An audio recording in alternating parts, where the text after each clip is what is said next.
भगवान शंकर के पूर्ण रूप काल भैरव एक बार सुमेरु पर्वत पर बैठे हुए ब्रह्मा जी के पास जाकर देवताओं ने उनसे अविनाशी तत्व बताने का अनुरोध किया। शिवजी की माया से मोहित ब्रह्मा जी उस तत्व को न जानते हुए भी इस प्रकार कहने लगे, मैं ही इस संसार को उत्पन्न करने वाला स्वयंभू, अजन्मा, एकमात्र ईश्वर, अनादि भक्ति, ब्रह्म घोर निरंजन आत्मा हूं। मैं प्रवृत्ति और निवृत्ति का मूल आधार सर्वलीन पूर्ण ब्रह्म हूं। ब्रह्मा जी ऐसा कि पर मुनि मंडली में विद्यमान विष्णु जी ने उन्हें समझाते हुए कहा कि मेरी आज्ञा से तो तुम सृष्टि के रचयिता बने हो, मेरा अनादर करके तुम अपने प्रभुत्व की बात कैसे कर रहे हो। इस प्रकार ब्रह्मा और विष्णु अपना अपना प्रभुत्व स्थापित करने लगे और अपने पक्ष के समर्थन में शास्त्र वाक्य उद्धृत करने लगे। अंततः वेदों से पूछने का निर्णय हुआ तो स्वरूप धारण करके आए चारों वेदों ने क्रमशः अपना मतिक्षय इस प्रकार प्रकट किया। वेद, जिसके भीतर समस्त भूत निहित हैं तथा जिससे सब कुछ प्रवृत्त होता है और जिसे परमात्म कहा जाता है, वह एक रुद्र रूप ही है।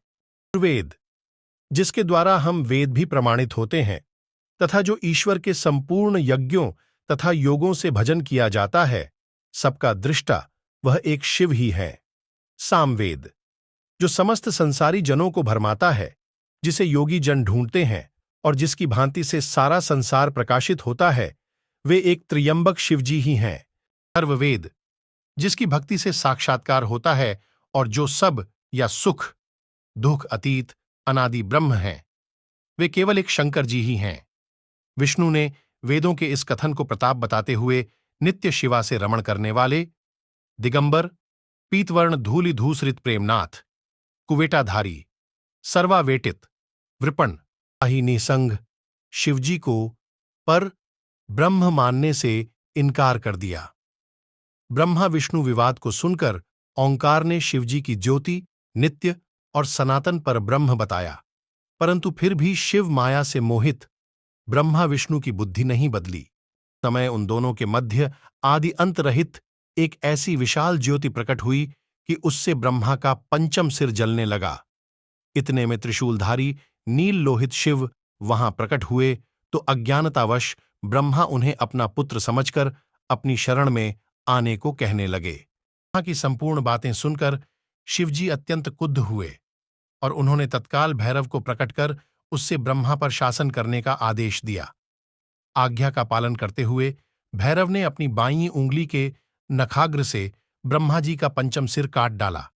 भयभीत ब्रह्मा शतरुद्री का पाठ करते हुए शिवजी के शरण हुए।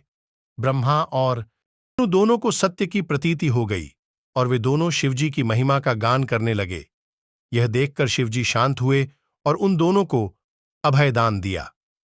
इसके उपरांत शिवजी ने उसके भीषण होने के कारण भैरव और काल को भी भयभीत करने वाला होने के कारण काल भैरव तथा भक्तों के पापों को तत्काल नष्ट करने वाला होने के कारण पाप भक्षक नाम देकर भैरव जी ज्यों ही काशी पहुंचे त्यों ही उनके हाथ से चिमटा और कपाल छूटकर पृथ्वी पर गिर गया और तब से उस स्थान का नाम कपाल मोचन तीर्थ पड़ गया। इस तीर्थ में जाकर सविधि पिंडदान और देव पितृ तर्पण करने से मनुष्य ब्रह्म हत्या के पाप से निवृत्त हो जाता है। पूछना चाहिए तो ब्रह्म हत्या ने बताया कि वह तो अपने आप को पवित्र और मुक्त होने के लिए भैरव का अनुसरण कर रही है। आज्ञा से भैरव जी हाथ में कपाल लेकर ज्यों ही काशी की ओर चले, ब्रह्म हत्या उनके पीछे पीछे हो चली। विष्णु जी ने उनकी स्तुति करते हुए उनसे अपने को उनकी माया से मोहित न होने का वरदान मांगा। विष्णु जी ने ब्रह्म हत्या के भैरव जी के पीछा करने की माया पूछन उसे काशीपुरी का अधिपति बना दिया। फिर कहा कि भैरव, तुम इन ब्रह्मा विष्णु को मानते हुए ब्रह्मा के कपाल को धारण करके इसी के आश्रय से भिक्षावृत्ति करते हुए वाराणसी में चले जाओ। वहां उस नगरी के प्रभाव से तुम ब्रह्म हत्या के पाप से मुक्त हो जाओगे। शिव जी का